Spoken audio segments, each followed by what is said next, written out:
美国电商的小额包裹这几年快速的增长。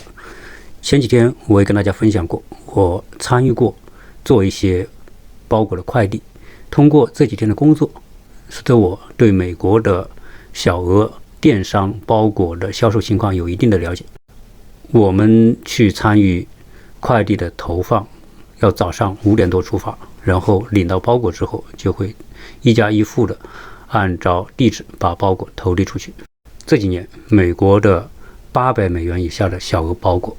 呈快速的增长，而它主要来自于亚洲地区，特别是来自于中国大陆。虽然在美国的电商领域，亚马逊毫无疑问是绝对的霸主，每年高达4-5千亿的销售额，其中相当高的比例就是小额包裹的电商订单。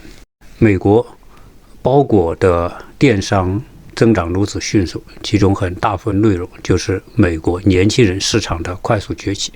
亚马逊虽然在电商领域里面占据巨大的份额，但是由于亚马逊的整个综合成本相对于来自于亚洲国家的电商要高不少，因为亚马逊的电商很大部分也是来自于亚洲地区所以这给其他的电商平台，比如说 Shein 就是那些专门做服装定制的，还有就是 Tumi 就是拼多多在美国在海外的电商平台，带来了很多的空间和机会。所以这几年 Tumi 和 Shein 的销售额在美国快速增长，仅仅这2个平台的年销售额在美国就会超过$500亿。我们前段时间在美国一共送过4次快递，从而体验了美国送快递和中国的不同。当然我在中国没送过快递，只是因为我们在中国每天都会在网上购物，所以会看到快递小哥在我们家门口进进出出。在中国电商已经卷得很严重当然快递这个领域已经成为人们生活当中不可或缺的部分。这也为国内的很多年轻人通过快递来实现自主就业。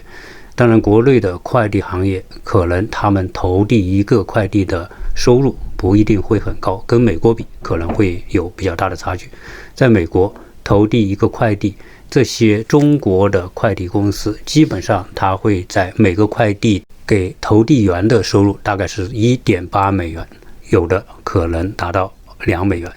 当然这些是在你没有违规或者是说没有被处罚的情况之下的收入。所以在我们投递快递的这些圈子和朋友当中，有很多非常吃苦的年轻人，一天可以投出250到300